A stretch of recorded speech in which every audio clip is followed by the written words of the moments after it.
The dimensional rift didn't announce itself. No warning sirens, no trembling earth, no dramatic cracks splitting the sky the way the comics always drew it. One moment, the air above Centennial Park in Metropolis was clean and bright under a Tuesday afternoon sun. The next, reality simply tore, a vertical gash approximately 40 feet tall, edges burning white-hot with energies that no Vought physicist had bothered to name before accidentally creating them. And 6 people fell out of it like loose change from a pocket. Billy Butcher hit the grass first, rolled, and came up with a knife already in his hand. Old reflex. Didn't matter where you were. You came up armed or you didn't come up at all. Bloody hell, he said, and meant it more than he'd ever meant it before. Metropolis spread before him like someone had taken New York City and scrubbed it clean, rebuilt every facade, replaced every shadow with deliberate golden light. The buildings were too tall, too gleaming, too certain of themselves. The people on the park path, who had stumbled back from the rift's detonation, were staring with wide eyes but not screaming, which told Butcher something important about this city's relationship with the impossible. They'd seen worse. They expected better. Huey Campbell landed in a hedge and emerged, with leaves in his hair and an expression that had moved directly past fear into the particular, exhausted despair of a man who has stopped being surprised by catastrophe. Marvin, Mem, was already on his feet, checking his bag, running the tactical inventory that never fully switched off. Frenchie pulled Kimiko upright. She was already scanning the treeline, nostrils flared, reading the air with the focused animal calm that preceded violence. Starlight, Annie January, landed on her feet. Light bloomed instinctively around her knuckles before she forced it down. The sixth arrival landed 15 feet from the rest of them, and he landed differently. Sung Jinwoo touched the ground like gravity had simply agreed to accept him back on his terms. No stumble, no recovery. He straightened from his crouch, looked at the skyline with dark eyes that processed it the way a general reads a battlefield map, and said nothing at all for a long moment. "Where are we?" he said finally. His voice was quiet. It always was. "Not where we were," Butcher said. That was the entire debrief. The rift above them had already begun to contract, its white-hot edges fading to a bruised purple, then to nothing. Whatever Vought's R&D division had done, whatever combination of compound V derivatives and theoretical dimensional mechanics and catastrophic overconfidence had created that tear in the fabric of, apparently, everything. It had dumped them here and closed itself like a wound sealing over. Neat. Final. The particular cruelty of a door that locks behind you.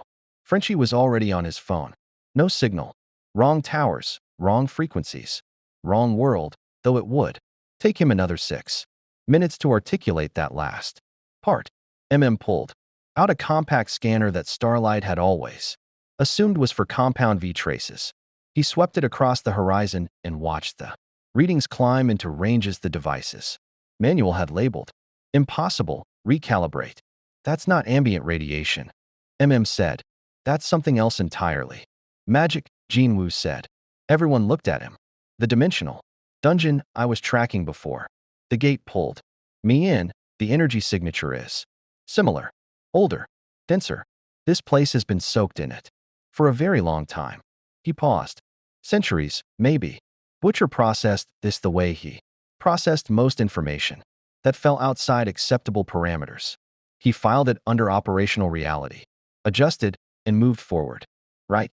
Magic City. Lovely. Anyone got eyes on an exit. What they got eyes on instead was a red and blue blur that resolved itself into a man standing 20 feet away, cape settling around his shoulders, like it had done this 10,000 times because it had. Eyes the color of a clear Kansas sky, hands open at his sides, in the universal gesture of I am not a threat that every actual threat learned to fake eventually. Superman looked at the 6 of them with an expression of careful, practiced hope. Butcher's hand tightened on the knife.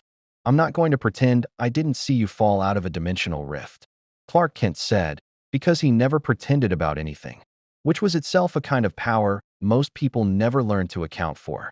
Are any of you hurt? Starlight's breath caught, because she knew what a superhero looked like when they were performing heroism. She'd done it herself for years. Smile calibrated, light just right. Cameras accounted for. This man wasn't performing anything. The concern on his face was as structural as the bones beneath it. Beside her, Butcher was calculating distances. Exit vectors, the likely composition of that cape. Jean Wu simply studied.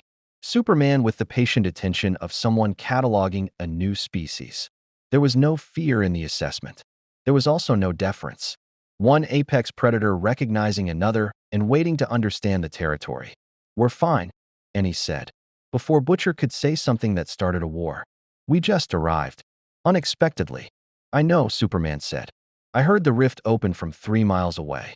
He looked at each of them in turn, and when his gaze reached Jean Wu, it held a beat longer than the others. Something about the shadow that clung to the young man even in direct sunlight. Something that the heat vision confirmed and didn't explain. "My name is Clark. You're in Metropolis, and I'd really like to help you figure out what happened, if you'll let me." Butcher looked at Clark Kent, at the jaw, the cape, the absolute sincerity, and felt something cold and specific move through him that had nothing to do with fear. It was recognition. He'd seen this before. Different face. Same certainty. Same benevolent power that the universe handed to some men like a gift and waited to see what they'd break with it. "Ta very much," Butcher said, and smiled the smile that never reached anything. "We'll manage. If you want to see more characters enter different universes, hit that subscribe button and drop the name of a character and the universe you'd want to see them in down in the comments below. Hope shines brightest in the darkest night. The problem with Billy Butcher's worldview was that it was mostly correct. That was the thing people never understood about him. Not Huey, not MM, not the various intelligence, handlers in government, bureaucrats who tried to manage him over the years. They assumed his hatred of soups was emotional. Trauma wearing ideology's clothes. And yes, Becca was in there somewhere, always. A wound that never closed properly. But the core of it wasn't grief. The core of it was a pattern he'd observed so consistently, across so many powered individuals, that it had calcified from opinion into axiom. Give a person enough power, and they stopped being a person. They became something else. Something that used words like protect and serve while there. Hands were wrapped around your throat. So when Superman offered to help, Butcher heard the threat underneath the generosity. He just needed to find it. "Billy," Huey said quietly, falling into step beside him as Superman led them across the park toward what he'd described as a secure location to talk. "I know what you're thinking. Do you? You're thinking he's Homelander with better PR." Butcher said nothing, which was confirmation enough. He literally just offered to help us. No cameras. No publicist. He heard a dimensional rift and came to check on people. Homelander flew into burning buildings on camera for 6 years, mate. Doesn't mean he didn't start the fires. Huey didn't have an answer for that. He never did when Butcher was being specifically, surgically cynical. The worst part was that in their world, the cynicism had always been earned. 15 feet ahead, Jean Wu walked slightly apart from both groups. Not with Superman, not with the boys. Maintaining the precise equidistance of a man who had learned that alliance was a calculation, not a reflex. Starlight noticed it. She'd been watching him since they landed, trying to categorize him the way you categorized a new colleague in the field. His power wasn't flashy. There was no glow, no obvious physical transformation, just a quality of absolute stillness that made the space around him feel occupied differently than regular space, as though something vast and dark was folded up inside him and politely waiting. Superman had noticed it too. She could tell by the way his eyes didn't linger, deliberate non-lingering, which was its own kind of stare. The secure location turned out to be a nondescript building near the park's administrative edge, the kind of place that exists in every city and that no one ever looks at directly. Inside, it opened up into something considerably less nondescript, reinforced walls, equipment humming at frequencies that suggested serious shielding, a round table that had clearly hosted conversations about the fate of the world and was comfortable with this. Superman stood at the head of it, arms loose at his sides, and waited. Butcher sat down last and put his knife on the table, not as a threat, as a statement of philosophy. "Right," he said. "Cards on the table then, yeah? We're not from here. Don't know where here is exactly. Don't want your help. Don't trust your motives. And if you try anything, we'll make your life significantly more difficult than you're expecting." He paused. That's not aggression. That's transparency. Thought you'd appreciate it. Superman looked at the knife. Then at Butcher. I do, actually, he said, which was not the response Butcher had prepared for. We were tracking a dimensional anomaly. Jin Woo said from the corner where he'd positioned himself with his back to the wall. He spoke with the flat efficiency of someone who'd given operational briefings to Shadow. Soldiers who didn't blink. A dungeon gate, we call them in my world. Gates to spaces between dimensions. This one was larger than standard. Something was pushing through from the other side. He paused. Your side, apparently. The energy pulled me in before I could establish a perimeter. And us, Frenchie said. We were chasing a Vought International weapons team that had acquired what they were calling dimensional breach technology. They activated it. We were too close. He spread his hands with Gallic pragmatism. And now we are here. Superman absorbed this. The specific quality of his attention.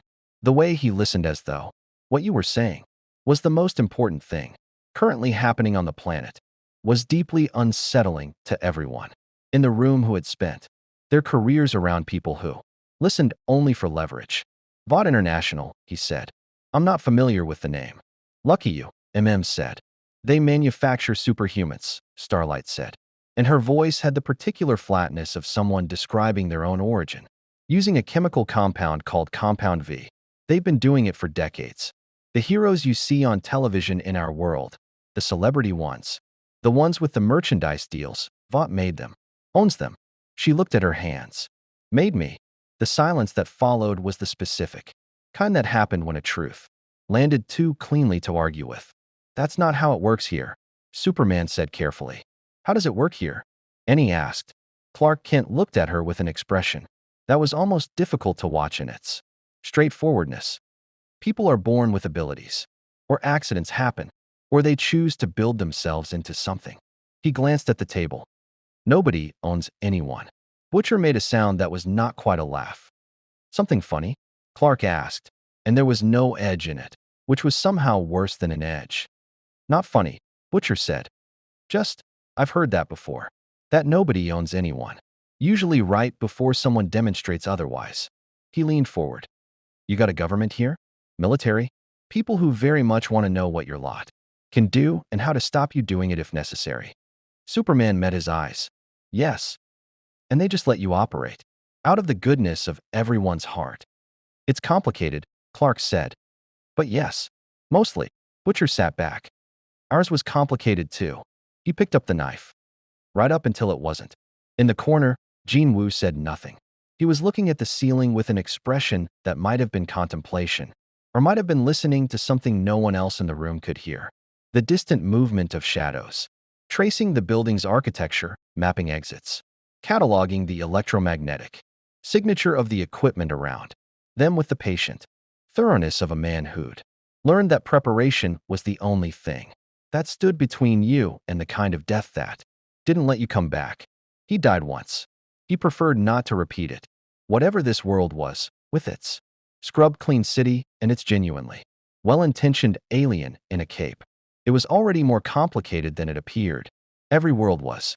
The dungeons always looked like doors until you were inside them. He'd give it 24 hours before something tried to kill them. He was optimistic by nature. Batman had been watching since the rift opened. This was not remarkable. Batman watched everything. There were 17 active surveillance nodes embedded in Centennial Park's infrastructure, 3 in lampposts, 4 in the decorative stonework along the main path, 2 in the Park Authority's camera network, which he'd quietly annexed 8 years ago, and 8 of his own design that Metropolis's city maintenance crews had been unknowingly preserving during their quarterly equipment checks ever since an inter-gang operation had taught him that Superman's city had blind spots that Superman's eyes couldn't cover because Superman was constitutionally incapable of surveilling people he trusted. Bruce Wayne trusted no one. This was not a character flaw. It was load-bearing architecture. The Batcave's main display currently showed 6 separate dossiers in various states of completion, each built from the 47 minutes of footage and sensor data gathered since the arrivals had fallen through the rift. 5 of the dossiers had question marks where certainties should be. One of them had a question mark where the entire person should be, because the cave's most sophisticated biometric and energy reading equipment, had looked at Sung Jin-woo and returned data that Alfred had described, with characteristic British understatement, as rather unusual. Master Bruce. Run the shadow composition analysis again, Bruce said. I've run it 4 times, Alfred said from behind him, holding a cup of tea that Bruce hadn't touched. The result is consistent. The dark matter surrounding Mr. Jin-woo does not correspond to any known energy signature in our database. It is not Speed Force residue, not magical emanation as catalogued by either Zatanna or Dr. Fate's assessment frameworks, not apocalyptian technology, not dark multiverse contamination. A pause. It appears to be something else entirely. Something else entirely, Bruce repeated, as though the phrase was a puzzle he was disassembling. The equipment's best guess, and I use the term guess with full awareness of how little you enjoy it, is that it shares certain structural properties with the energy that emanates from the source. Wall. Vast. Ancient. Not evil. Precisely. Alfred set the tea within reach. Simply enormous. Bruce looked at the image frozen on the secondary screen. Jin-woo standing in the park. Shadows pooling around his feet in patterns that didn't match the available light sources. Expression calibrated to reveal nothing. A young man who had learned the same lesson.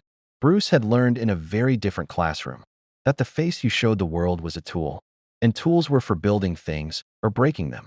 And the choice between those two purposes was the only moral question that actually mattered. He recognized the architecture of that composure. He didn't trust it. He respected it, which was different and in some ways more dangerous. The other 5 dossiers were concerning in more immediately practical ways.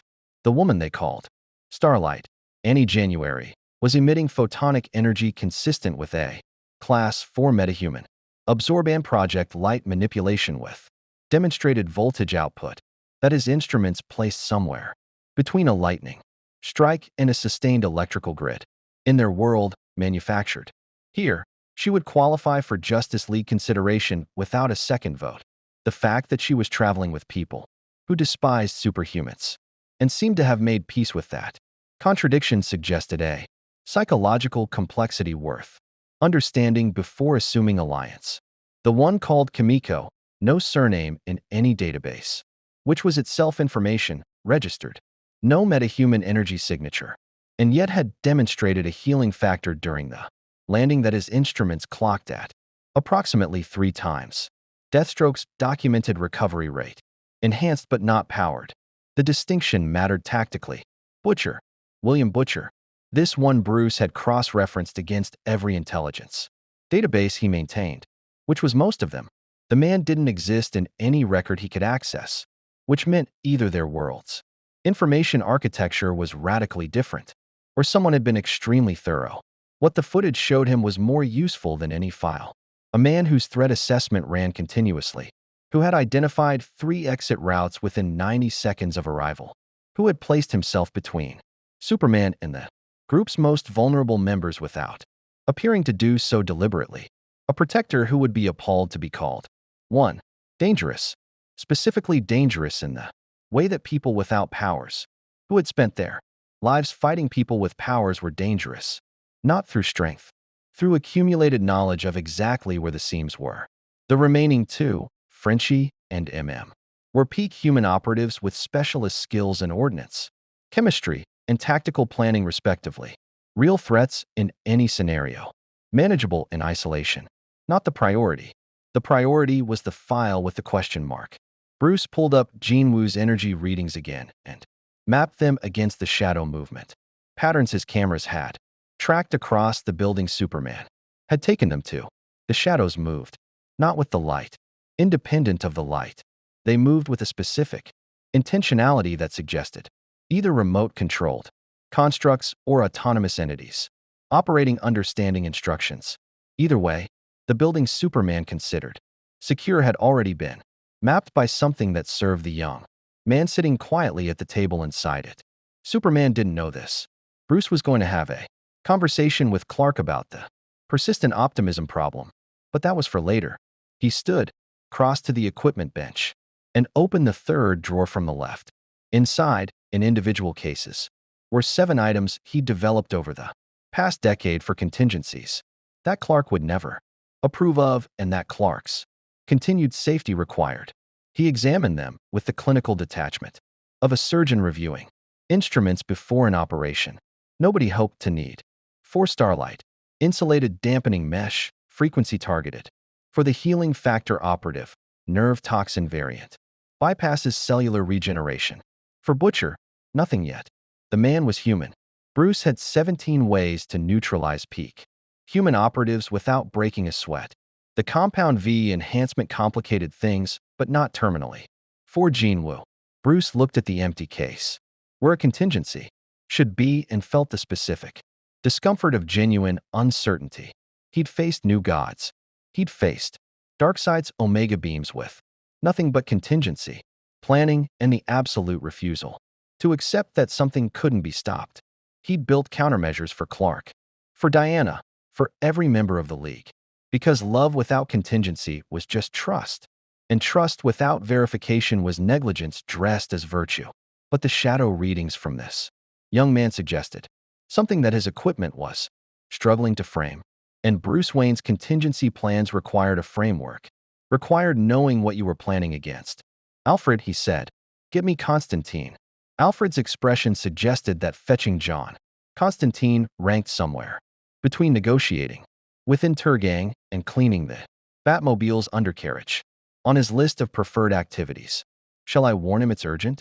Tell him I'll consider not sharing certain photographs from his last visit to Gotham. Alfred said. Blackmail, his preferred currency. He moved toward the calm. That should get him here within the hour. Bruce looked at the question mark file one more time. 20 minutes later, he was in Gotham, 3 blocks from where he'd triangulated a signal that shouldn't exist in this city, a VOD International Equipment Frequency, broadcasting faint and intermittent from a warehouse in the Tricorner district. Something had come through the rift. That wasn't a person. Something was already here, already transmitting, already waiting. The contingency plans would have to wait. The immediate problem had just gotten larger. The coffee in Metropolis was better than Annie had expected. This was not a useful observation tactically, but she kept returning to it as she sat across from Diana Prince in a corner booth of a diner 3 blocks from the building Superman had brought them to, watching the afternoon light come through the windows at an angle that turned everything amber and honest, and trying to remember the last time she'd sat somewhere that felt this uncomplicated. Diana had suggested the diner. Superman had suggested Diana. The logic, as best Annie could reconstruct it, was that Clark had read the room well enough to understand that parking 6-dimensional refugees in a secured facility and asking them to trust institutional authority was not going to produce the outcome he was hoping for, especially not with Butcher in the room, who had the particular energy of a man who would burn the institution down on principle before accepting its hospitality. So he'd separated them gently with the practiced diplomatic instinct of someone who'd been mediating between gods and governments for years. Butcher had gone with to canvass the immediate area, which meant Butcher was running his own threat assessment on this city, and was trying to make sure it didn't result in an international or interdimensional incident. Frenchie and Kimiko had stayed at the facility with Superman, which Annie suspected suited Kimiko fine because Kimiko had looked at Superman with the specific, focused attention she reserved for things that were either very dangerous or very interesting. And Superman was clearly both. Jinwoo had simply walked out a side door without announcing it. And when Superman had moved to follow, something in the young man's posture had communicated, with perfect clarity and no aggression, that this would be a mistake. Superman had let him go. Annie had watched that exchange and filed it carefully. Now Diana Prince sat across from her in civilian clothes, dark jeans, a jacket that somehow still looked like armor, and drank her coffee black and studied.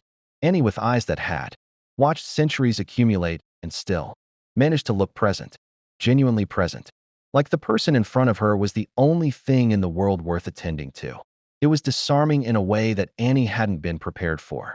You're not what I expected, Annie said. What did you expect? I don't know. Something more performed. Where I come from, the female heroes are always performing something. Strength for the cameras, warmth for the interviews. It's all calibrated. She turned her coffee cup. You're not doing that. Diana considered this without offense. I've had centuries to practice. Being what I am rather than what others require me to be. It took some time. She paused. You haven't had that luxury. No, Annie said. Tell me about your world. So Annie told her. Not the version she'd have. Given a government handler or a reporter. Not the sanitized arc of the girl who discovered the truth and fought back. The actual version. The version where she'd been entered into a pageant at age 4 because her mother had recognized what the light in her daughter's hands could become and understood that Vought was going to find them eventually and decided that moving toward the thing was better than waiting for it to arrive. The version where becoming a superhero meant signing contracts before you understood what contracts were, means trading your image and your chemistry and your fundamental physical autonomy to a corporation that would own the trademark on your name for perpetuity. The version where the other heroes were. She stopped. They were what? Diana asked. Complicated, Annie said. Because even now, even after everything, she couldn't make herself say monsters without hearing the thing underneath it. That some of them had been made into monsters. The same way she'd nearly been made into something else. And that the line between made and chose was one that Vought had deliberately blurred because blurred lines were profitable. Diana was quiet for a moment. The diner moved around them, a waitress refilling cups. 2 men at the counter arguing about a baseball game. The ordinary percussion of a city that didn't know it had visitors. In my world, Diana said, there is a man who once decided that the only way to protect humanity was to control it. He was not cruel. He was not stupid. He was, in many ways, the best of us. She looked at her hands. And he became something that the rest of us had to fight, because the alternative was losing everything that made us worth protecting in the first place. Annie looked up. Superman. An alternate version. A possibility. Diana's voice was careful and precise. We call it the injustice timeline. It exists as a reminder that power without accountability is not protection. It is occupation with better marketing. The phrase landed on Annie like something physical. Power without accountability is not occupation with better marketing. That was Vought. That was the 7. That was every press release and brand deal and carefully managed hero death that had ever been staged for quarterly earnings. Vought hadn't invented the formula. Apparently the formula was universal.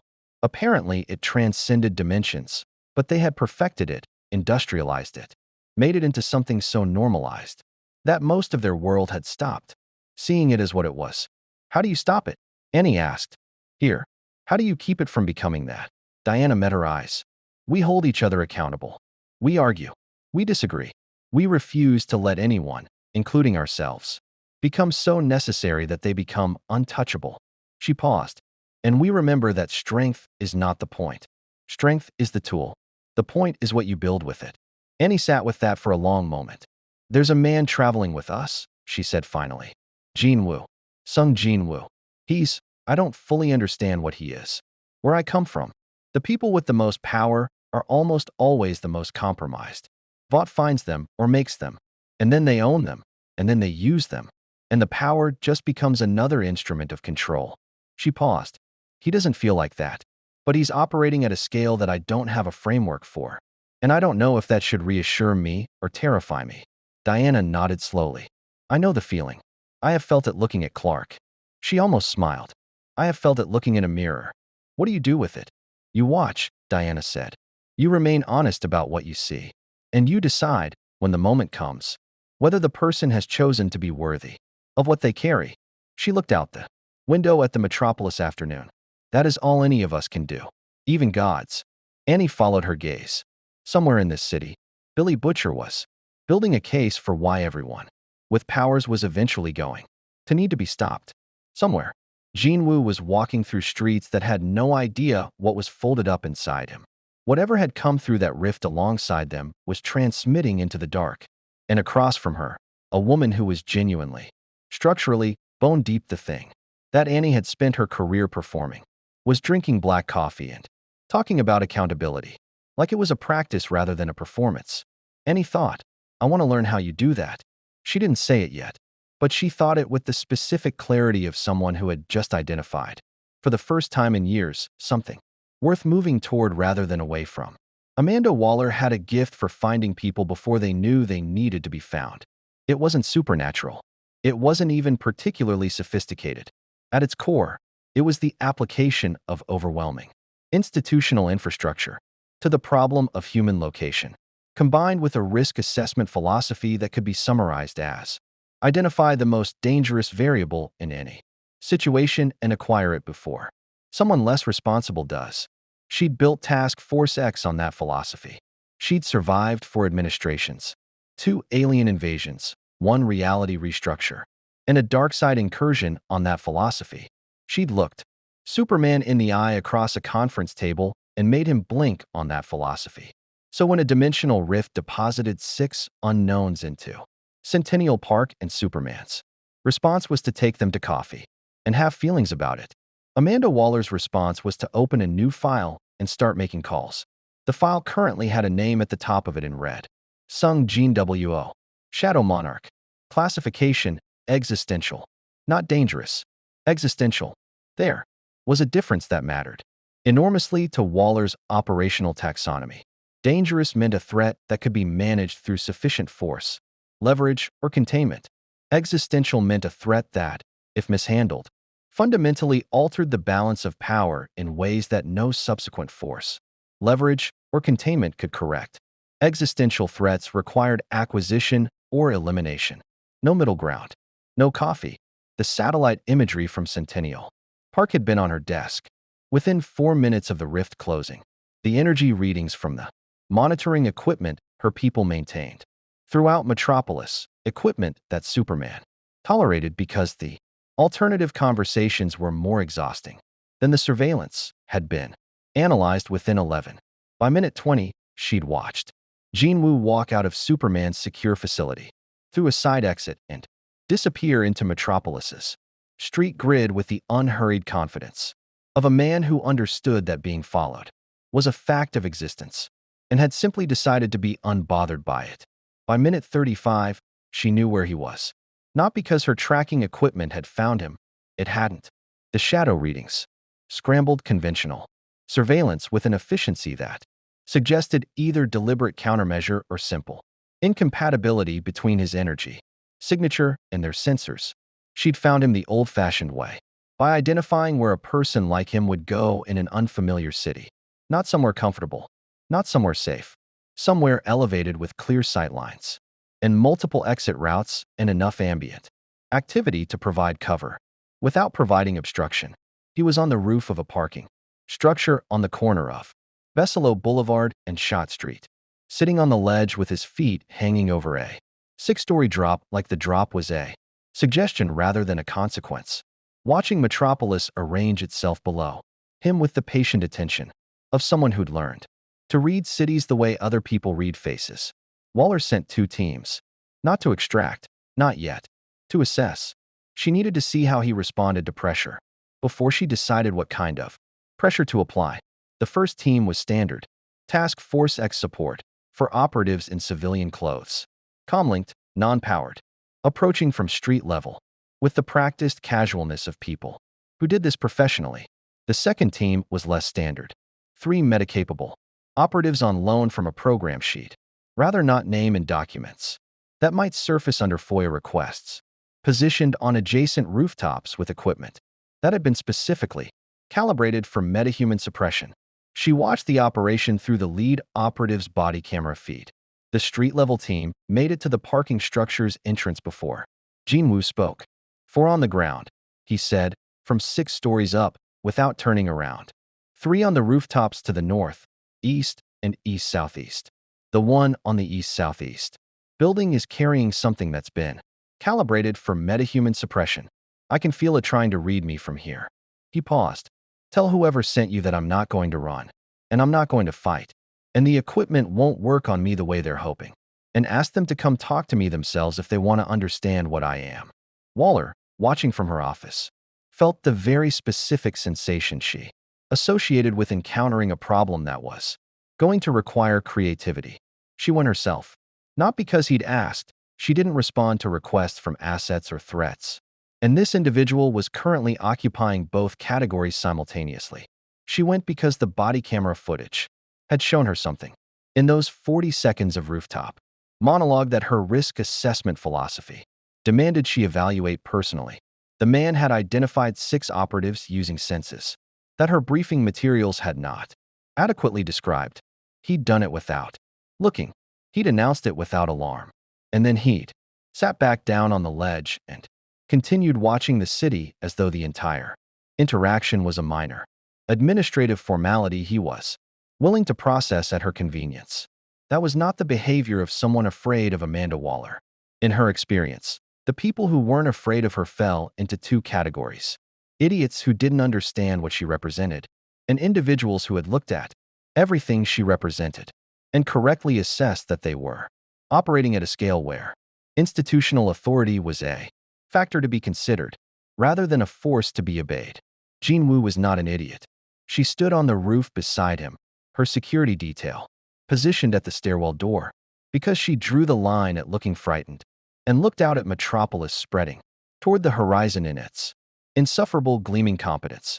Amanda Waller, she said, I run Task Force X. Officially, I'm with the government. Unofficially, I'm the person in this city who deals with problems that are too complicated for the people with the capes. I know what you are, Jean Wu said. He hadn't looked at her yet. Every world has someone like you. The person who decides that extraordinary threats require extraordinary measures, and that extraordinary measures require someone willing to make decisions that the extraordinary people won't. He finally turned his head. His eyes were very dark and very direct. The question is always what they're willing to sacrifice to make those decisions. Waller held his gaze. Whatever it takes. That's the answer everyone gives, Jean Wu said, before they understand what it takes. He looked back at the city. I've paid the price of whatever it takes. I know what it costs. I'm telling you that because I want you to understand that threatening me isn't going to produce the outcome you're planning for. I'm not here to threaten you, Waller said. You sent 6 operatives first. That was assessment. It was threat with plausible deniability. He almost smiled. It didn't reach anything. I respect the pragmatism. I don't respect the framing. He stood from the ledge, and Waller's security detail tensed at the stairwell door, and Jean Wu ignored them with the same comprehensive calm he'd applied to everything since arrival. What do you actually want? Waller looked at him for a long moment. The honest answer and the strategic answer were, unusually, the same answer. I want to know what you are, she said, because I can't protect this city from something I don't understand. Jean Wu considered her with the patience of someone who'd learned to distinguish between people who used protection as a synonym for control and people who meant it as something closer to its actual definition. The assessment took approximately 4 seconds. Then ask me questions, he said. I'll answer the ones that are actually about protection. Behind them, somewhere in Metropolis, one of Waller's monitoring stations flagged an anomalous signal from the Tricorner district. She felt her phone buzz against her palm. She didn't look at it yet. Some conversations required completion before you moved to the next crisis. But the crisis, as always, was already moving without her permission. Lex Luthor's offices occupied the top 4 floors of LexCorp Tower, and the highest of those floors had windows that ran floor to ceiling on all 4 sides, because Lex had long ago decided that the view from the top was not a metaphor, but an operational requirement. You needed to see everything.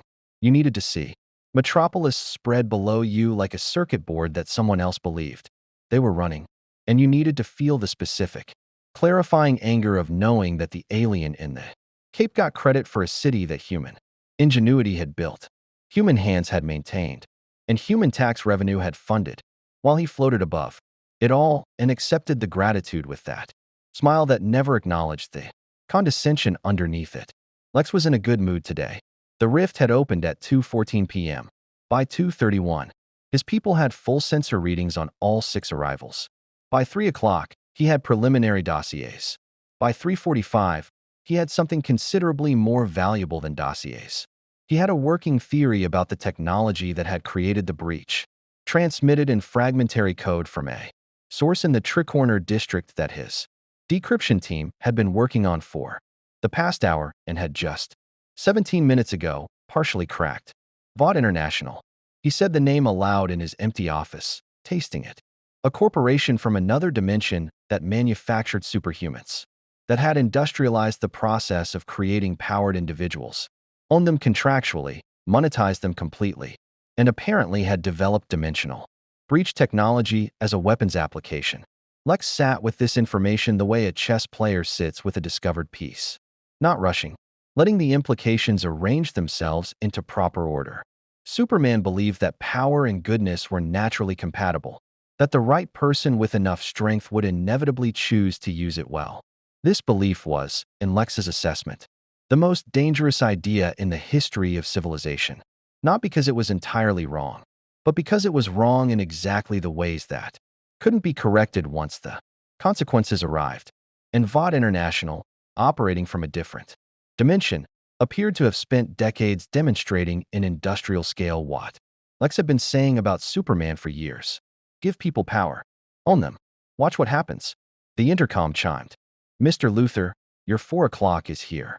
Billy Butcher walked in like he owned the place, which Lex recognized as a specific kind of performance, the aggressive comfort of a man who'd spent enough time in rooms controlled by powerful people to understand that the room's owner expected deference, and who had decided a long time ago that deference was a currency he didn't carry.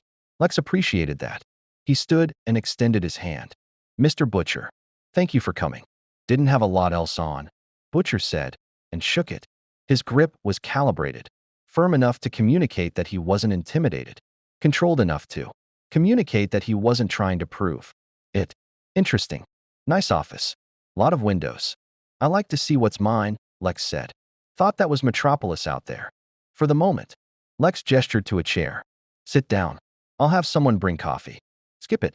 Butcher sat. Let's talk about what you're actually offering.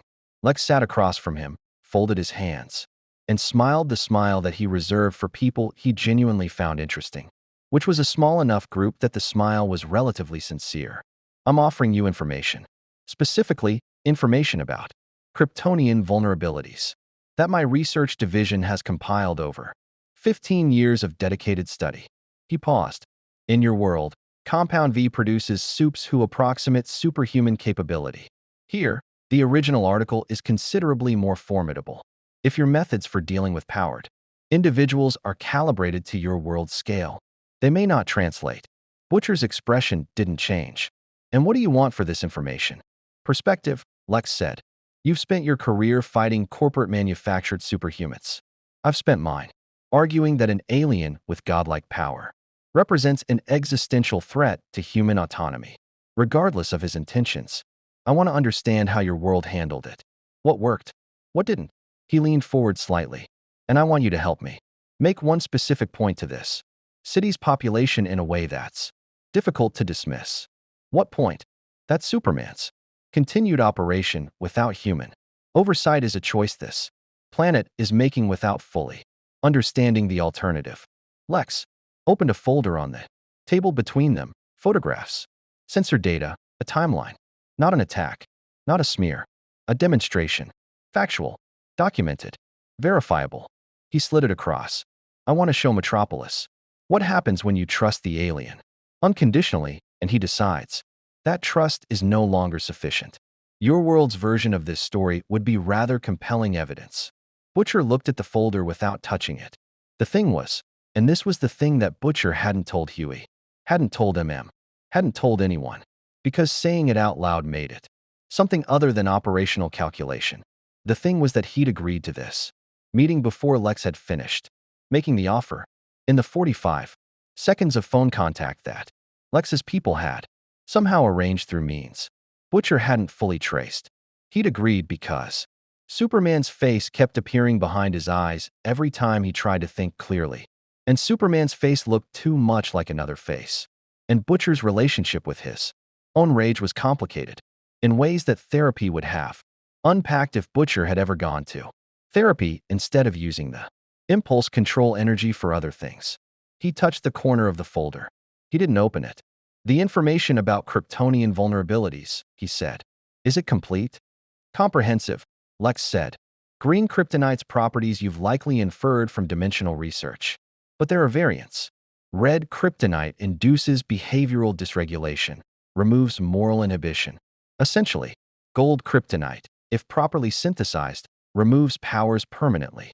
Magic bypasses his invulnerability entirely, which has interesting implications given what your companion, Mr. Jinwoo, appears to be able to generate.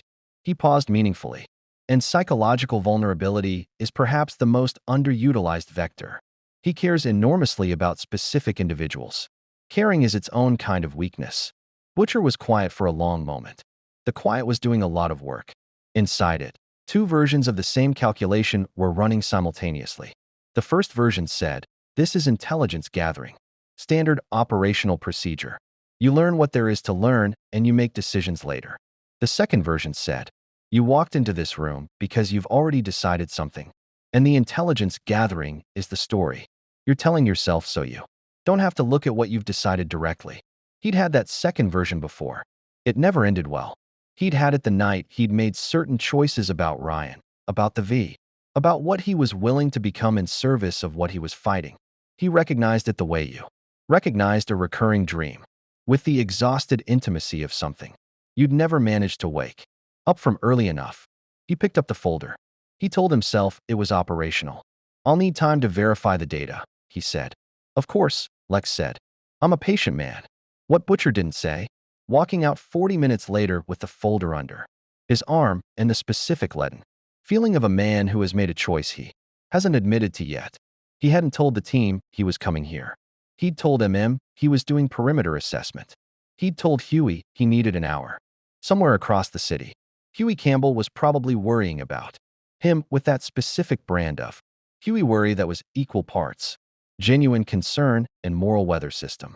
Somewhere, Annie was having what sounded like an actually meaningful conversation with a woman who might be the real version of the thing Annie had always been asked to perform. Somewhere, Jinwoo was sitting on a rooftop talking to whoever had sent surveillance teams after him with the calm patience of a man who had stopped being impressed by institutional power approximately 3 power levels ago. And Butcher was walking out of LexCorp Tower with a folder full of Superman's weaknesses and the quietest, most privately damning thought he'd had in years. He wasn't sure he was wrong to take it. He wasn't sure he was right. He was sure that he wouldn't be telling anyone about it tonight. The Metropolis evening was warm and golden and sickeningly clean, and Butcher walked through it with the folder pressed against his side and the old, familiar, terrible feeling of being exactly the kind of person he'd always told himself he was trying not to become. Gotham received Jinwoo the way it received everyone, with rain. Not dramatic rain. Not the cinematic downpour that the city seemed to summon for significant arrivals. The kind that turned streetlights into halos and made every shadow feel intentional. Just the persistent, indifferent drizzle that Gotham maintained as a baseline atmospheric condition. The meteorological equivalent of the city's general opinion of human aspiration. It soaked through ordinary jackets and made ordinary people move faster and kept its particular counsel about extraordinary ones. Jinwoo walked through it without apparent discomfort, his shadows trailing behind him at the edge of visibility, pooling in doorways and sliding along, building facades with the unhurried patience of things that didn't experience weather as an inconvenience because they didn't experience weather at all. He'd come to Gotham following a signal, not the signal that Waller's people had flagged, though he'd been aware of that one since before they were.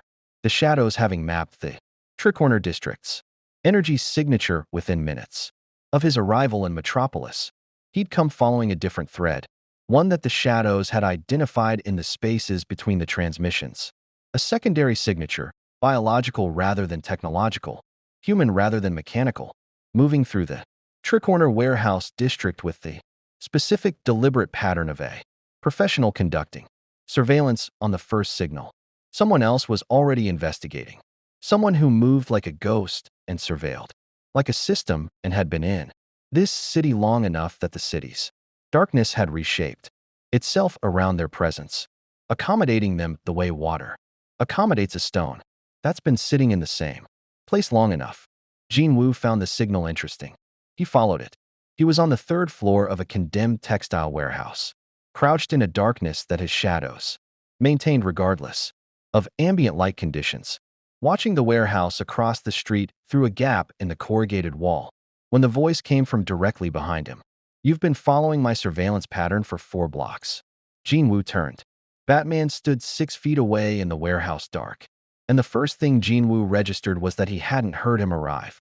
Not the footstep, not the breath, not the displacement of air that every physical presence created, and that Jinwoo's senses had been calibrated by 2 years of dungeon clearing to detect at ranges that made conventional stealth largely theoretical.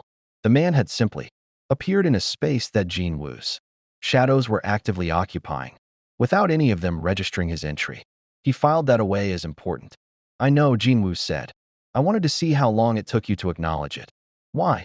Because how someone chooses the moment to reveal themselves tells you more about them than the revelation itself. He studied the dark shape across from him, the cape, the ears, the absolute commitment to a silhouette as communication. You waited until you were certain I wasn't a threat to the operation before you spoke, which means the operation matters more to you than demonstrating your tactical advantage. He paused. That's not ego. That's discipline. A beat of silence. The warehouse across the street, Batman said. You know what's in it. Vought equipment.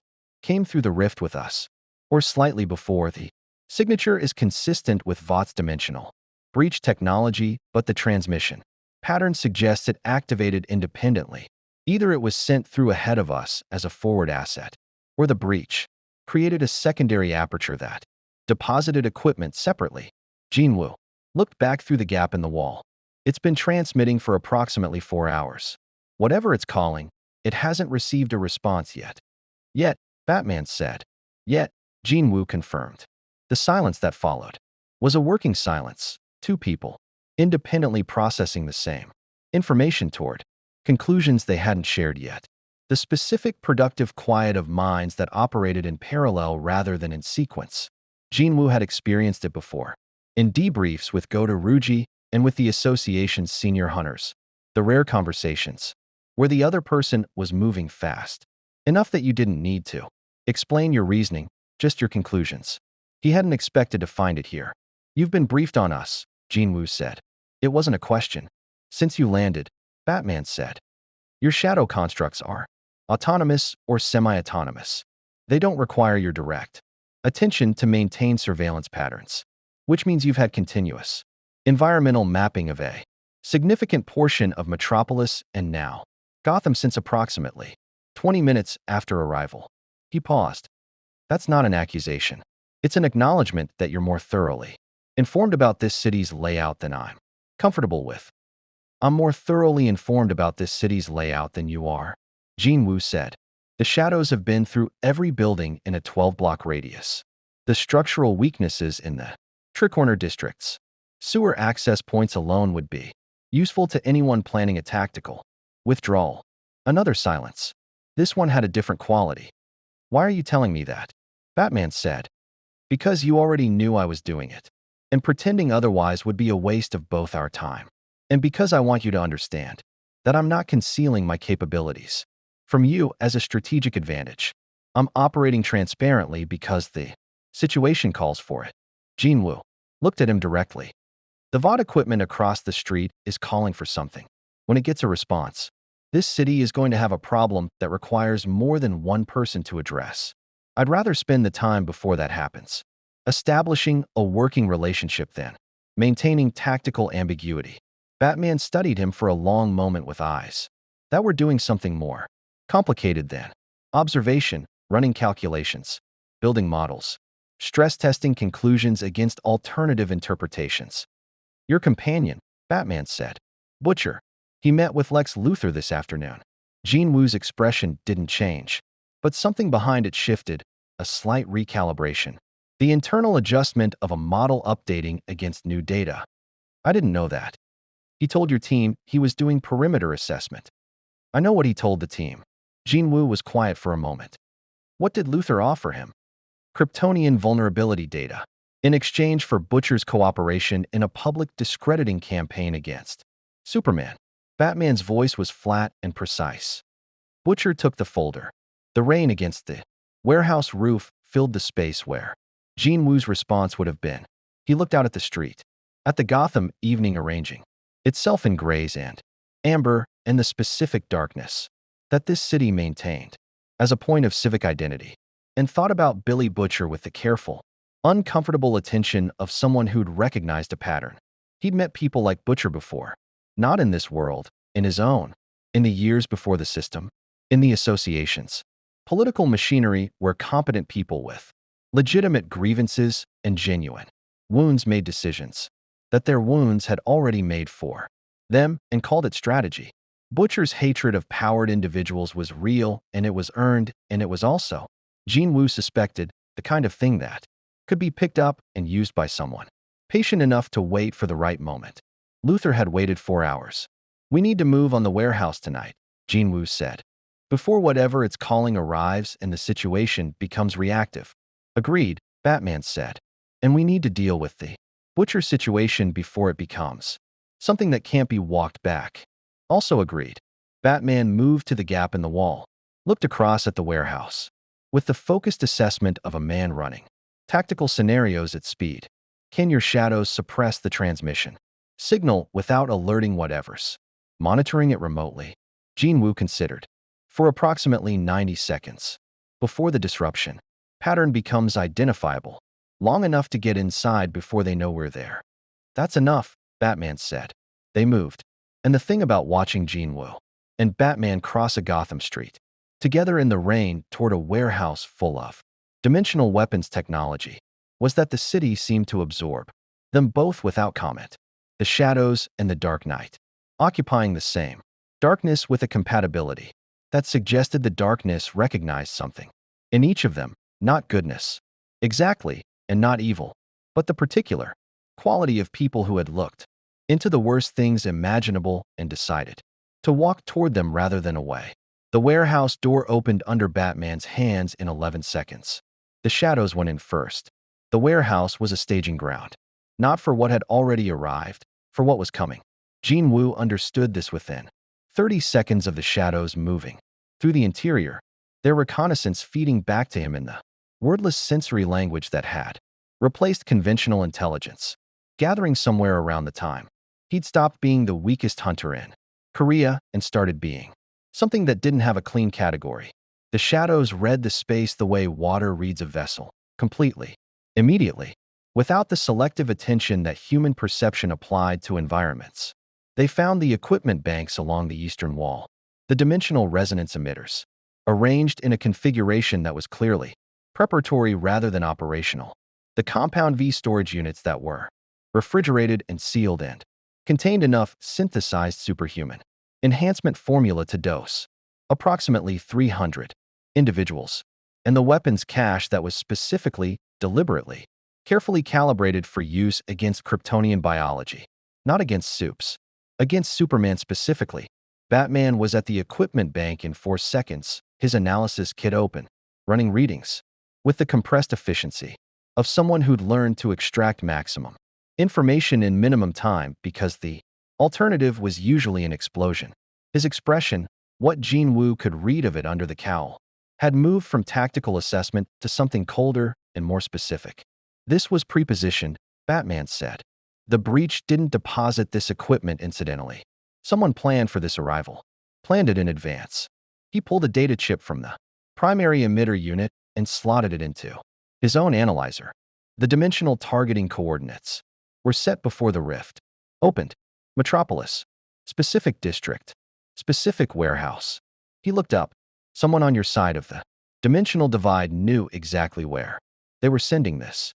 Jin Woo had already reached the same conclusion. "Vought. They sent your team through deliberately." "Not our team," Jin Woo said. "The boys were chasing Vought's breach team. They were incidental. Collateral transit." He looked at the Compound V storage units, at the weapons calibrated for Kryptonian vulnerability, at the dimensional resonance emitters, pointed at a frequency that his shadows identified as a return signal to the origin breach point. "I was hunting a dungeon gate in the same dimensional space. Also incidental." He turned slowly, mapping the room's intention through its contents. Vought sent equipment through first. A forward base. The plan was always to follow it with personnel, a strike team. Probably, once the equipment had established a stable foothold and assessed local superhuman infrastructure. "They're not coming to live here," Batman said. They're coming to replicate. The words sat in the warehouse air like something dropped from a height. Jinwoo looked at him. Explain. Batman's jaw tightened. The compound V quantities are production quantities, not deployment quantities. The dimensional resonance equipment isn't a communication array. It's a manufacturing template transmitter. They're not sending a strike team. He held up the data chip. They're sending a franchise. Vought International is attempting to establish dimensional operations here. A new market. He looked at the Kryptonian vulnerability weapons. And they've done their research on what the local competition looks like. The silence that followed had a specific weight, the weight of understanding something whose implications kept expanding the longer you held it, like a stone dropped into still water, whose rings hadn't finished moving outward yet. Vought wasn't here to fight. Vought was here to build. And the formula they'd refined across decades of manufacturing. Heroes for profit, find the most powerful beings in the environment, acquire them contractually or eliminate them competitively, establish brand dominance, monetize the rest, was a formula that worked regardless of dimension because it wasn't a business strategy. It was a description of what happened when institutional power met superhuman capability without sufficient friction to slow it down. It had happened in the boys' world. It had very nearly happened in the Injustice timeline. It was the thing that Batman's contingency plans existed to prevent, not alien invasion, not supervillain conspiracy, but the quieter, more durable catastrophe of power, concentrating in institutional hands that had learned to use heroes as instruments. Butcher had taken Luthor's folder. The thought arrived in Jinwoo's mind with the timing of something that had been waiting for the right moment to become relevant. He hadn't addressed it when Batman raised it, had filed it, run the preliminary implications, decided the immediate operational priority was the warehouse. But now, standing in a room full of Vought's forward infrastructure, understanding that the company had deliberately targeted this dimension and had done its research, and had resources and reach that extended across the dimensional boundary, the Butcher situation gained a new dimension of urgency. Luthor had offered Butcher Kryptonian vulnerability data. Luthor didn't know about Vought yet. Or did he? The data chip in Batman's hand was only partially decrypted. The transmission signal had been broadcasting for 4 hours. 4 hours was enough time for a signal to reach someone who was already monitoring for anomalous frequencies. And Luthor maintained monitoring infrastructure that was second only to Batman's own. Luthor might know what's in this warehouse, Jinwoo said. Batman looked at him. How long have you been thinking that? Since you told me about the meeting with Butcher. Jinwoo moved to the dimensional resonance array and crouched beside it, letting his shadows interface with the equipment at a molecular level, reading its operational history through the residual energy signatures the way a forensic team reads a crime scene. Luthor approached Butcher 4 hours after the rift opened. He had dossiers on all of us within that window. The Kryptonian vulnerability data he offered wasn't coincidental. It was specific to what Vought's weapons cache here is calibrated for. He looked up. He's not just monitoring the situation.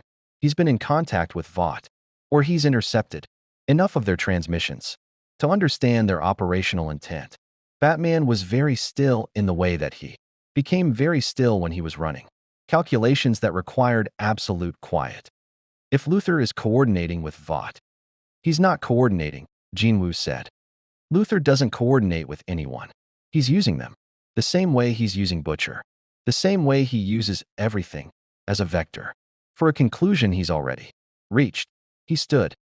The conclusion being that Superman needs to be neutralized. Vought provides the means. Butcher provides the moral credibility of someone who's fought corporate soups and survived. And the compound V manufacturing infrastructure provides Luthor with a domestic production capability for enhanced individuals that he controls, rather than Vought controlling. He wants to be Vought, Batman said.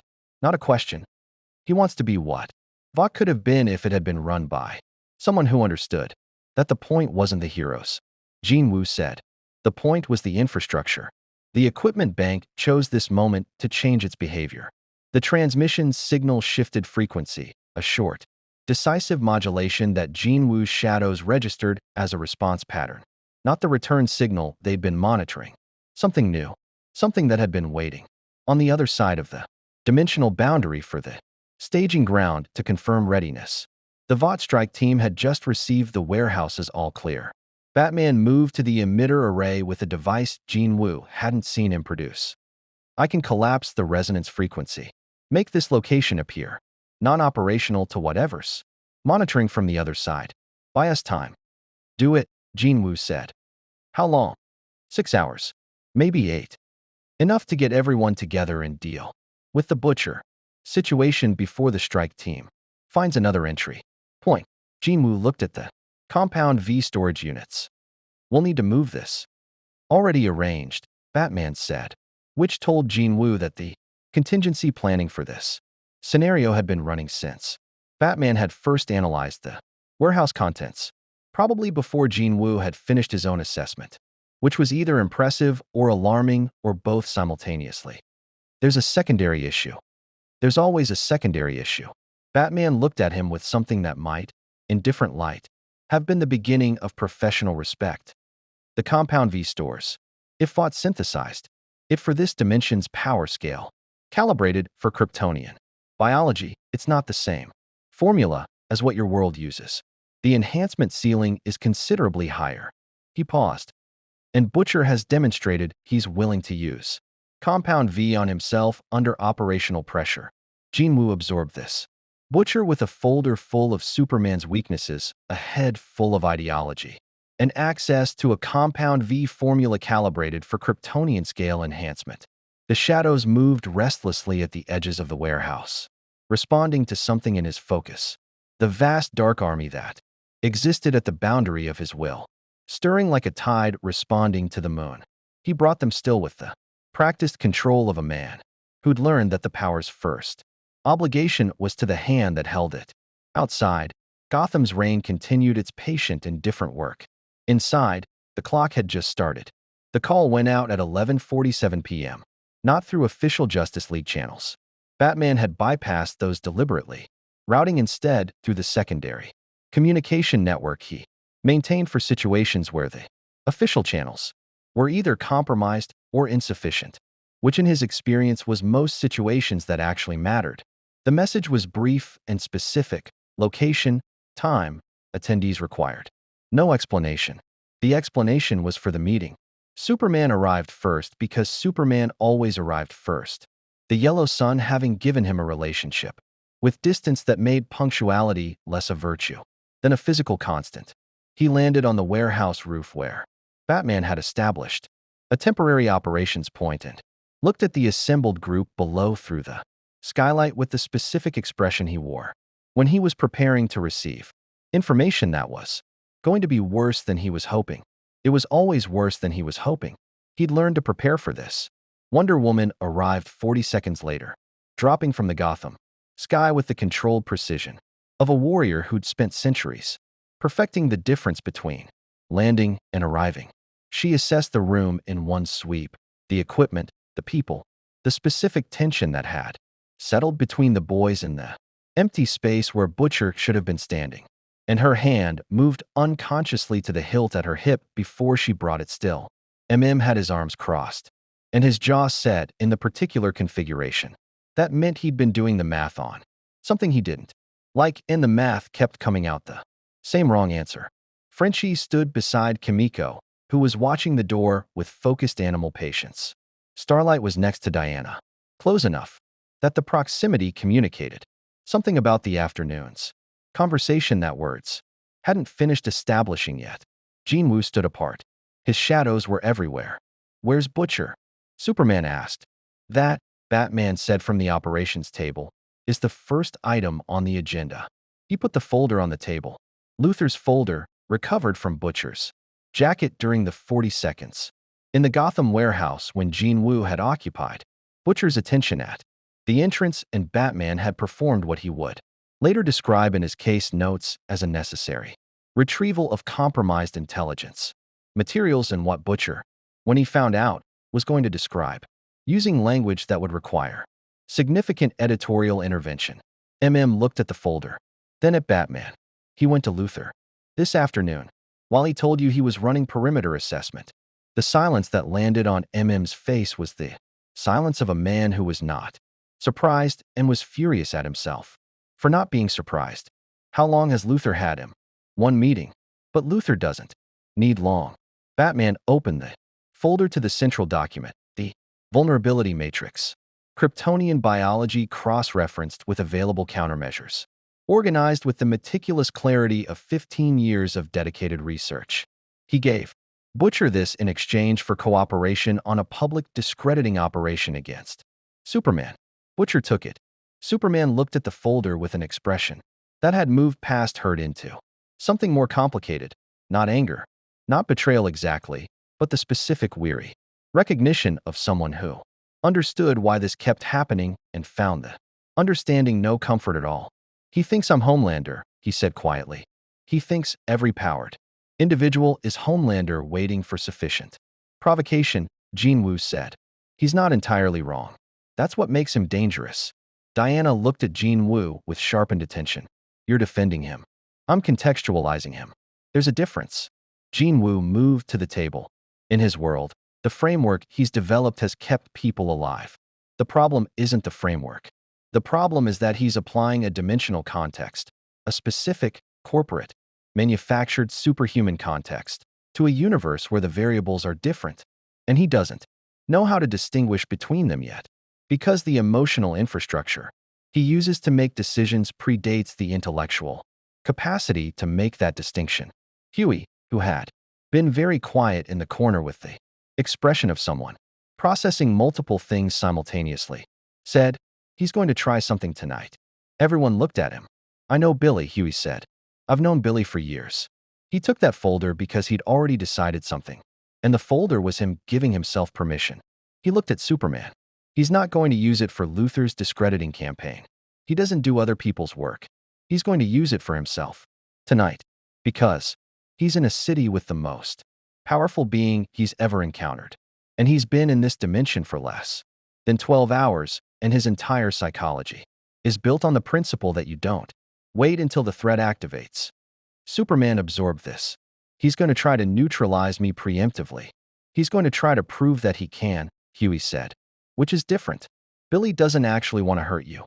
He wants to demonstrate that you can be hurt, that the option exists. He paused. It's about control.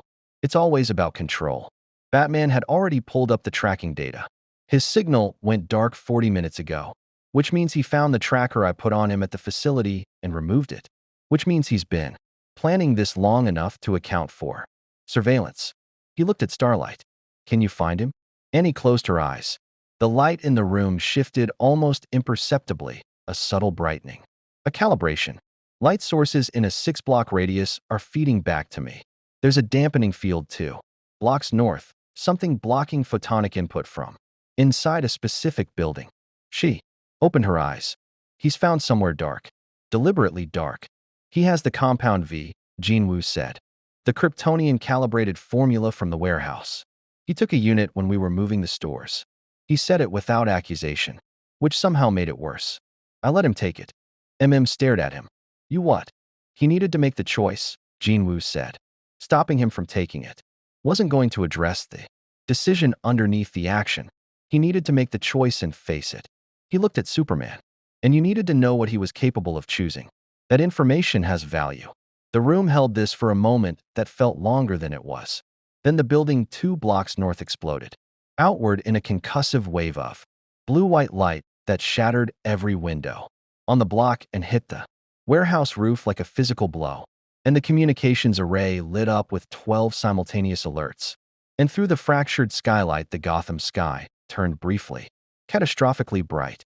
Compound V calibrated for Kryptonian biology had, it turned out, a somewhat more dramatic activation profile than the standard formula. Butcher came through the warehouse wall 30 seconds later, not dramatically, not with the theatrical entrance that the moment might have suggested, but with the specific, grim purposefulness of a man who had made a decision and was implementing it and had left performance behind somewhere in the building he'd just demolished. He was larger. The laser vision was already active. Twin beams of heat cutting shallow trenches in the warehouse floor as he worked to control the output.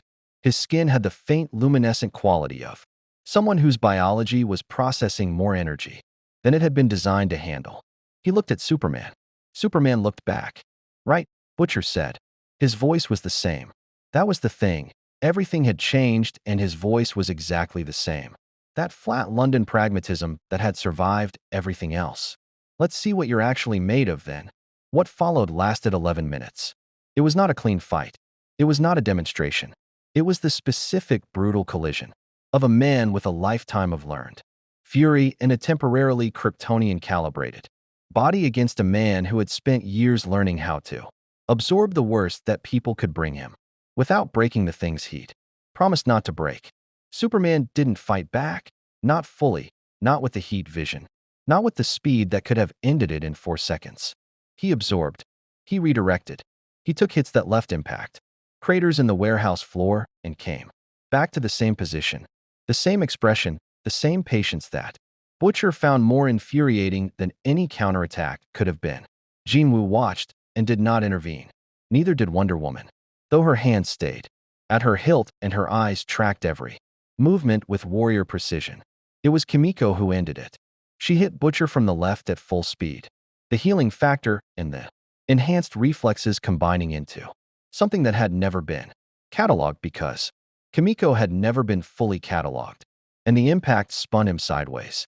And in the half-second of disrupted momentum, Huey was there, not with a weapon, not with Compound V, but with both hands on Butcher's face and a voice that cut through the enhancement and the fury and the 11 minutes of collision with the particular frequency of someone who had chosen, repeatedly and at personal cost, to love someone difficult. Billy, Huey said, "Stop." And Butcher stopped. Not because the Compound V wore off, it hadn't. Not because Superman had finally deployed something that required it. Because Huey Campbell's voice asking him to stop was the one variable that his operational calculus had never learned to route around. He stopped. The warehouse breathed. Superman stood in the aftermath with a torn cape and an expression that had survived the 11 minutes. Intact, not anger, not vindication, not the cold satisfaction of having demonstrated restraint at the cost of damage sustained. Just the same careful hope that he'd worn in Centennial Park. Slightly battered now, continuing anyway. Outside, at the dimensional resonance frequency that Batman had disrupted 6 hours ago, something had found another entry point. Somewhere in the Gotham dark, a boom tube was opening. Vought's people were here. The boom tube opened above the Tricorner district at 1:03 a.m. and deposited 37 individuals into Gotham's reign with the organized precision of people who had rehearsed the insertion extensively and the particular confident brutality of people who had never operated in a city that pushed back. Vought's dimensional strike team was not subtle. Subtlety was a resource allocation decision, and the decision Vought's operational planners had made was that in a dimension with no existing brand infrastructure, no regulatory framework, no public acclimatization to corporate superhuman products, the most efficient market entry strategy was demonstration. Overwhelming, inarguable, visually compelling demonstration. The kind that generated footage. The kind that established, in the collective memory of a population, that certain powers existed in the world and that Vought International was the entity that controlled them. The team broke into 3 units the moment their boots hit Gotham asphalt. The first unit moved toward the warehouse, following the beacon signal that Batman had spoofed for 6 hours, moving toward a location that now held approximately 40% less Vought equipment than they were expecting and approximately 100% more Batman than anyone from their dimension had ever encountered. The second unit deployed toward downtown Gotham with the specific mandate of generating public spectacle, structural damage, calibrated for maximum visual impact, minimum fatalities. Because Vought had learned across decades that dead civilians generated the wrong kind of news cycle. The third unit, smallest and most specialized, moved toward Metropolis via dimensional jump-capable transport, carrying the Kryptonian vulnerability, weapons from the cache and operating under orders that their briefing materials had labeled Priority Alpha, neutralize the alien. They had, in other words, planned for everything except the city they were in. Batman had been planning for them for 6 hours. The first unit hit the warehouse and found a building that had been evacuated. restructured into a containment trap, and was currently occupied by Diana Prince, who had spent the waiting time since the warehouse meeting doing what she did when operational. Tension required a physical outlet. She had been very still, and in the stillness she had reached the particular warrior's clarity that 3,000 years of combat had taught her existed on the other side of absolute patience. She met the first unit alone, without armor beyond what she wore, and the fight lasted 4 minutes and produced no VOT casualties because she was precise and controlled and operating at approximately 60% of her combat capacity, which was enough. She wanted them conscious for questioning. The second unit hit downtown Gotham and discovered that Batman had spent 6 hours pre-positioning Bat Family across every structural target their operational profile suggested. That Nightwing and Red Hood had been waiting on adjacent rooftops with the specific focused energy of people who'd been given permission to be exceptionally effective, and that Gotham's criminal infrastructure, having been informed through Batman's extensive street-level intelligence network that outside parties were attempting to conduct operations in their city without paying appropriate respects, was also inexplicably unhelpful to the strike team's objectives. The second unit lasted 7 minutes before Red Hood made a series of choices that were efficient, if not strictly within Batman's preferred operational parameters, and the unit was contained in a Gotham City Police Department holding facility that Batman had quietly restructured for enhanced metahuman containment 3 years ago during a Bane contingency that had never fully activated.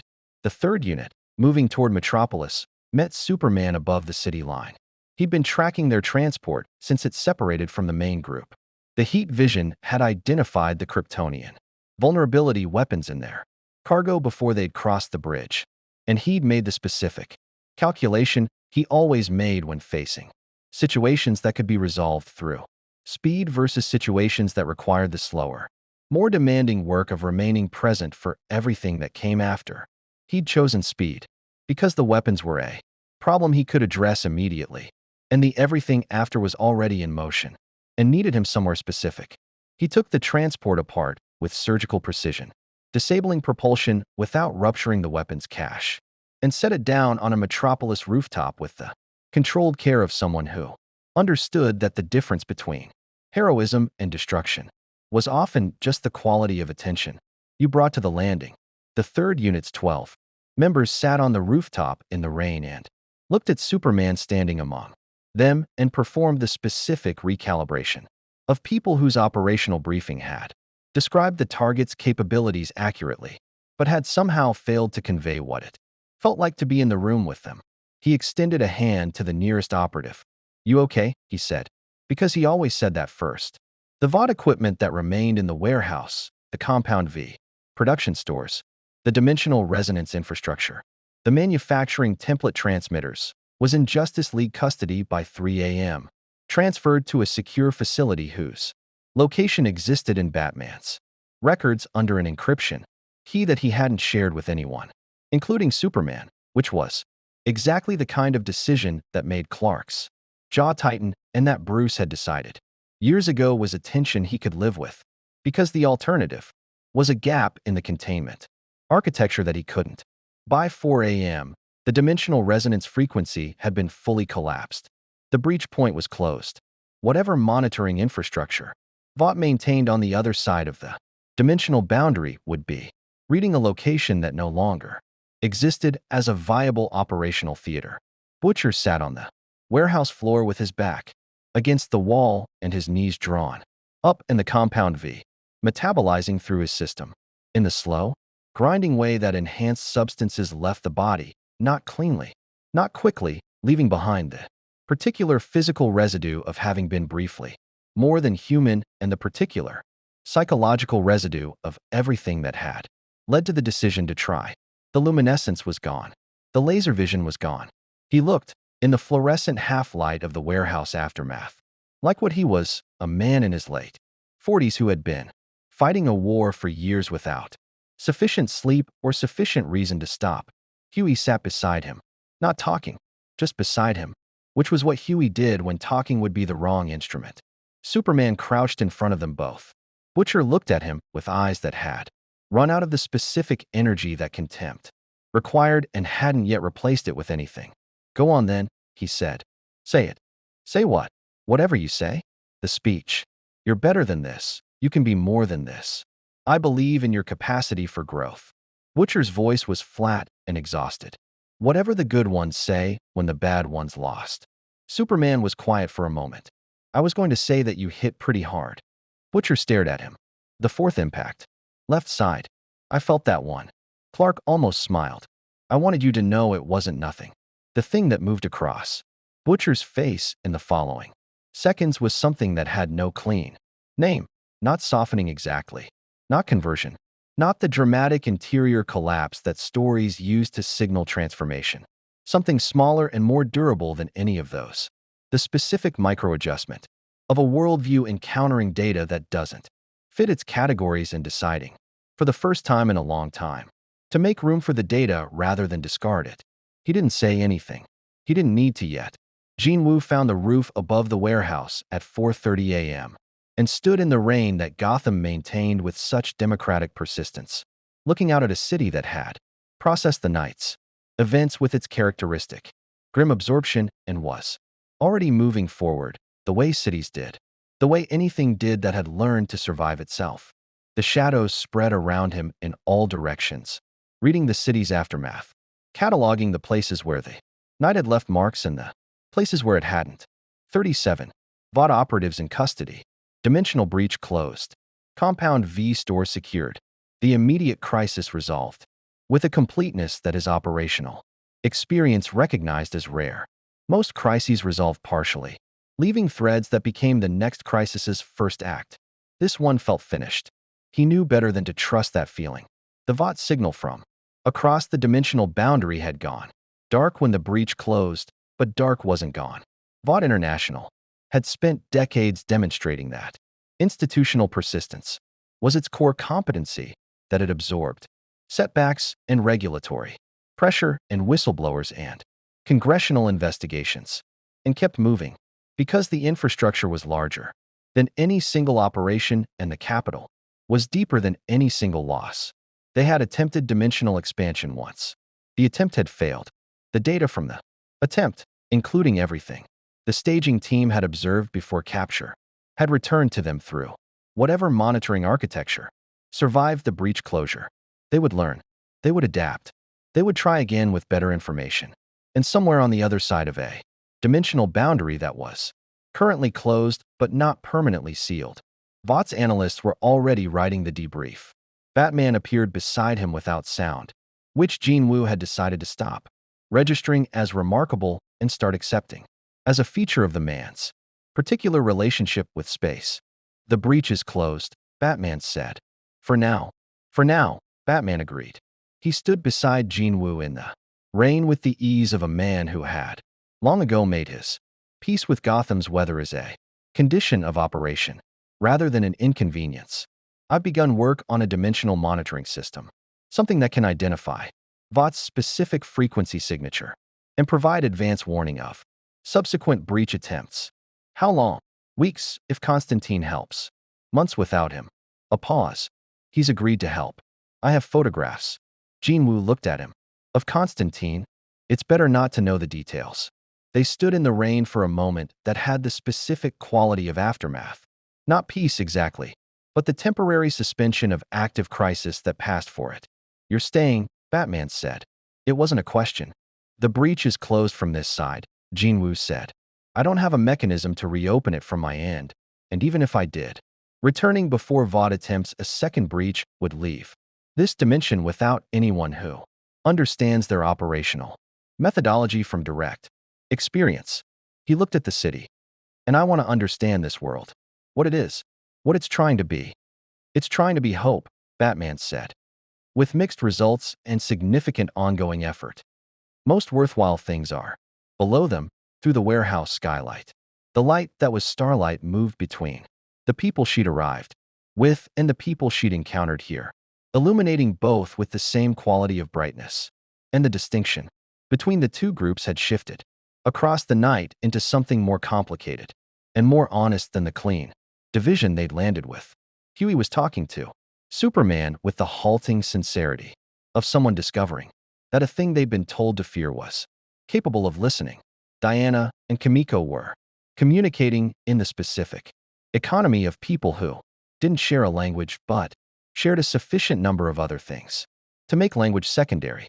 Frenchie had apparently discovered a mutual interest in ordnance chemistry with Cyborg, who had arrived at 2 a.m. and immediately begun an animated technical conversation that had survived everything else the night had produced. And Butcher sat against the wall, not talking, not converting, not becoming something other than what he was, but present, which was its own kind of progress, and which Huey kept catching sight of with the expression of someone who'd learned not to ask for more than what was actually being offered. Jinwoo watched it all through the shadows, through the rain, through the particular, exhausted clarity of a night that had asked serious questions about power and choice and what you built with the things you carried. He didn't have all the answers. He'd stopped expecting to. But somewhere below the city, in the closed dimensional frequency that Vought's analysts were already studying for reentry points, something stirred. Not Vought. Something older. Something that had been watching the breach event with an attention that predated Vought International by several geological epochs, and that had found, in the specific energy signature of a shadow monarch, operating in a universe saturated with speed, force, and ancient magic and new god technology, a variable it hadn't previously accounted for. In the source wall at the edge of reality, something that had been sleeping for a very long time shifted in its containment. It had felt something familiar in Jinwoo's shadows. It was paying attention now. The night had cost them something and given them something in return, the way nights that mattered always did. Vought's dimensional ambitions lay in ruins in a Justice League containment facility, their strike team in custody, their breach point closed. The boys had survived their first collision with a universe where the heroes were, improbably and with significant ongoing effort, trying to be what they claimed. And the collision had left marks on the ideology that Butcher had carried like armor for years, not breaking it, but bending it in ways that let more light through than before. Jinwoo stood in Gotham's rain and understood that he was not returning home soon, and found, in the understanding, something that felt less like loss than like the particular rightness of being exactly where the work required. The Vought crisis was resolved. The monitoring system was begun. The relationships forged in the warehouse night between Starlight and Diana, between Jinwoo and Batman, between Butcher and the data point of a Superman who had absorbed 11 minutes of Compound V enhanced fury and offered a hand afterward, were threads that the next crisis would pull taut and test. And in the source wall at reality's edge, something ancient had opened its attention toward a young man standing on a Gotham rooftop with shadows pooling around his feet like a tide that recognized no shore but his. The Shadow Monarch's legend in this universe of gods and dark nights had only just begun. Whatever waited in the deep architecture of reality for him, it was already awake, and it was already watching.